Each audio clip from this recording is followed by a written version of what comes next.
Dia berkata, Elara tidak akan tidur satu ranjang dengannya, tapi Elara akan tidur di bawah, di atas selimut tipis itu. Pada awalnya, Elara merasa agak kecewa, karena statusnya kini seorang istri tapi tidak diperlakukan seperti itu. Tapi kemudian, egonya terlalu besar. Jadi dia menepis perasaannya itu dan berkata, siapa juga yang berharap tidur bersamamu? Lebih baik aku di bawah. Menjauh. Apa yang dipikirkan Elara ternyata tidak benar. Romano hanya mengambil selimut yang ada di sofa itu. Ketika merasa Romano sudah menjauh, Elara perlahan membuka matanya. Dia melepaskan nafas yang sejak tadi dia tahan. Kemudian, dia melihat apa yang dilakukan Romano. Romano menggelar selimut yang dia bawa dari sofa itu di lantai dekat ranjang. Tidak mengerti apa maksudnya, Elara hanya terdiam. Kemudian, Romano duduk di atas ranjang. Dia berkata, Elara tidak akan tidur satu ranjang dengannya, tapi Elara akan tidur di bawah, di atas selimut tipis itu.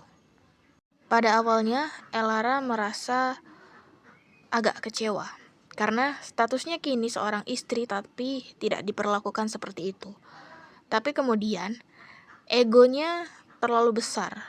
Jadi dia menepis perasaannya itu dan berkata, siapa juga yang berharap tidur bersamamu? Lebih baik aku di bawah. Ucapan Elara itu semakin membakar ego Romano, sehingga dia berjanji pada dirinya sendiri, satu hari nanti ego gadis itu akan dia patahkan. Singkatnya, malam itu pun berlalu, hari baru telah tiba. Romano datang saat Elara sudah bangun di kamar mereka itu. Seperti biasa, hanya memakai kemeja putih yang lengannya digulung tidak rapi. Kancing atasnya tidak dikancing dengan rapi. Itulah penampilan biasa Romano. Dan rambutnya sedikit terikat. Romano mendekat dan memperhatikan penampilan Elara. Elara masih memakai pakaian pelayan yang diberikan Xavier hari itu. Karena dia pergi ke mansion ini tanpa membawa pakaian apapun kecuali pakaian yang dia pakai di tubuhnya, sehingga dia tidak punya baju ganti. Dan Romano berkomentar saat itu, dia bilang dia tidak suka penampilan Elara dengan baju itu. Dia bilang dia punya pakaian yang sudah dia siapkan untuk Elara. Untuk itu berjalanlah dia ke laci, membukanya, dan mengeluarkan sepasang pakaian. Dia memberikannya kepada Elara dan meminta Elara untuk memakainya. Sebenarnya pada awalnya gadis itu tidak mau, tapi dengan terpaksa dia akhirnya mengganti pakaiannya dan memakai pakaian yang diberikan oleh Romano. Setelah beberapa menit dia mengganti pakaiannya, keluarlah dia dari kamar mandi. Pakaian itu tidak terlalu jauh berbeda dari pakaian pelayan yang diberikan oleh Xavier. Pakaian itu sebuah kemeja putih ketat dengan rok pendek hitam seperti orang kantor, tapi ini terlalu ketat bagi tubuh Elara. Tetapi Romano justru malah memperhatikannya dan puas dengan apa yang dia pilih. Romano bilang, mulai hari ini Elara akan memakai baju itu. Dia tidak akan lagi memakai seragam pelayan yang diberikan oleh neneknya. Karena sekarang statusnya di rumah ini bukanlah pelayan rumah, tetapi asisten pribadinya. Kalian dengar itu? Dia menikahi gadis ini, tapi dia tidak mengakuinya sebagai istri, melainkan sebagai asisten pribadinya. Dan sekarang tugas pertama Elara adalah membantu Romano memakai jasnya. Bahkan lebih dari itu, dia juga berlutut untuk memakaikan sepatu kepada pria itu. Egonya sangat terinjak-injak saat itu, dan Romano tentu menikmati perannya saat ini. Dia merasa perlahan tapi pasti dialah yang memegang kendali atas perang ego ini. Dan sejak hari itu, kehidupan Elara berubah semuanya. Hari-hari berlalu hanya diisi dengan perintah tanpa henti dari Xavier, Halime, ataupun dari Romano. Dia tidak hanya melayani Romano sebagai asisten pribadinya, tetapi juga sebagai pelayan rumah itu, yang diberikan tugas lebih berat daripada pelayan lainnya. Salah satu tugas itu adalah seperti menyiram tanaman dengan air yang ia bawa langsung dengan ember, mengepel lantai yang terus dilewati oleh Halime. Tapi saat itu Elara hanya diam. Dia menelan semuanya sendiri. Kurasa bukan karena egonya kalah, tapi karena sekarang dia sedang ada di mode bertahan. Dia tidak perlu melawan, dia hanya perlu untuk melakukan apa yang mereka perintahkan, hanya demi menjaga keluarganya tetap aman. Satu malam tiba, di mana saat itu Elora sedang ada di dapur bersama dengan Safie, di mana di meja di dapur itu penuh dengan bahan-bahan makanan yang perlu diolah. Saat itu, Halime ingin menguji Elara untuk memasak beberapa makanan dalam waktu yang telah ditentukan. Dengan alasan dia ingin melihat kualitas Elara sebagai menantu rumah ini. Padahal statusnya sebagai menantu itu sama sekali tidak dianggap.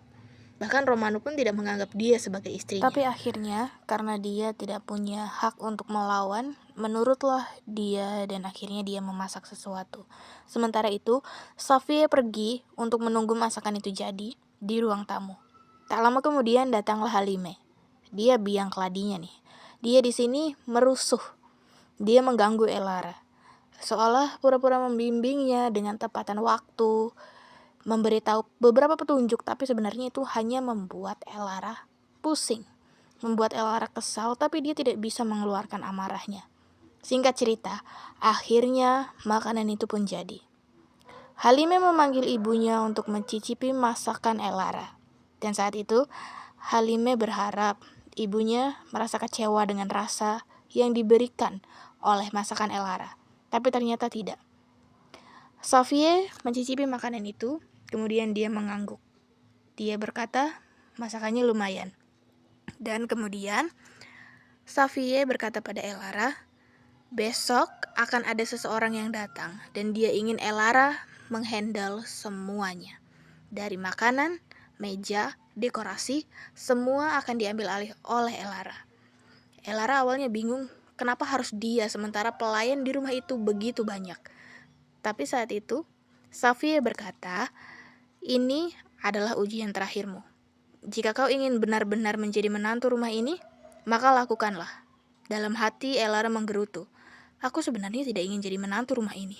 Kemudian, Safie juga memberikan peringatan kepada Elara bahwa satu kesalahan kecil akan membuatnya dalam masalah. Kemudian, Elara pun mencoba untuk mengerti. Setelah pembicaraan itu, Elara pun membereskan dapur itu sendirian. Sementara Safie naik ke kamarnya bersama dengan Halime. Saat itu, Halime berbisik kepada ibunya. Dia bertanya kenapa harus Elara yang melakukan itu dan siapa tamunya. Safie menjawab, tamu yang dimaksud adalah Zakir, sepupu jauh Romano yang sangat Romano benci. Ada maksud tertentu dari kedatangannya dan dia ingin menunjukkan pelayanan terbaik rumah ini. Dan Safie juga berkata, jika Elara melakukan satu kesalahan, maka itu bisa menjadi alasan kita untuk mengusirnya dari rumah ini. Mendengar rencana ibunya itu, Halime mengangguk pelan. Kemudian tak lama, dia mendapatkan sebuah ide. Dia tersenyum tipis sambil mengantar ibunya ke kamarnya. Singkat cerita, kita kembali ke Elara. Elara masuklah ke kamar Romano sambil menggerutu setelah dia membereskan dapur dan setelah tahu tanggung jawab yang akan dia bawa besok. Ia bersandar di balik pintu yang tertutup. Kalau kau mau menjadi menantu rumah ini, kau harus membuktikannya. Cih, siapa juga yang mau menjadi menantunya? Ujar Elara dengan sedikit kesal. Kemudian, dia berjalan ke pintu kamar mandi. Namun sebelum ia membukanya, pintu itu terbuka terlebih dahulu. Elara berteriak terkejut dan menutup matanya. Romano berdiri di ambang pintu, rambut panjangnya basah, dada kekarnya telanjang, terlihat ada tato di sana, dan terlihat ada beberapa bekas luka sayat, tapi Elara tidak peduli. Dia tidak terlalu berani melihatnya. Romano nyaris telanjang hanya menggunakan handuk yang terlilit di pinggangnya. Ada apa? Tanya Romano dingin. Elara jadi gugup. Dia agak cemas, agak panik. Dia tetap menutup matanya dengan tangannya dan memberikan alasan pada Romano. Dia tidak tahu bahwa Romano ada di dalam, dan dia juga tidak bermaksud untuk melakukan apapun yang buruk. Romano mencoba untuk berkata, tetapi Elara memotong kata-kata Romano karena dia terlalu panik. Melihat itu, Romano terdiam. Rasanya lucu sekali. Setiap wanita yang dia temui selalu ingin melihat tubuhnya. Tetapi sekarang, wanita yang berdiri di hadapannya ini hanya menutup matanya tanpa ketakutan. Romano meminta Elara untuk membuka matanya, tetapi Elara tetap menutup matanya dengan kedua tangannya. Romano menghela nafas. Ia mengangkat tangannya dan menyentuh tangan lembut Elara. Sentuhan tangan dingin Romano membuat Elara semakin salah tingkah. Ia terdiam saat perlahan Romano menurunkan tangannya. Begitukah caramu menghormati suamimu? Elara terdiam. Sesaat saat dia mendengar suara itu. Dia seolah kehilangan dirinya saat menatap tubuh Romano. Tapi itu hanya sesaat. Elara kemudian tersadar dan menarik tangannya dari genggaman Romano. Aku ingin ke dalam, ujarnya, kemudian dia masuk ke kamar mandi. Romano tak bergeming. Ada senyum kecil di sudut bibirnya. Sesuatu yang jarang bahkan mustahil terjadi. Kau menghindariku. Aku tahu kau berusaha keras agar tidak terpengaruh. Kita lihat sampai kapan kau akan memakai topeng itu, ujar Romano sambil melihat pintu kamar mandi yang tertutup. Sementara itu, di dalam sana, Elara bersandar di pintu kamar mandi, meletakkan tangannya di dada. Tenanglah, tenang, gumamnya mencoba untuk menenangkan hatinya yang berdebar. Ia berjalan perlahan ke wastafel dan menatap dirinya sendiri di cermin. Ia kemudian mencuci wajahnya dan menarik nafas panjang, menatap dirinya sendiri. Dia merasa hatinya berdetak lebih kencang dari biasanya, tanpa ia tahu apa sebabnya.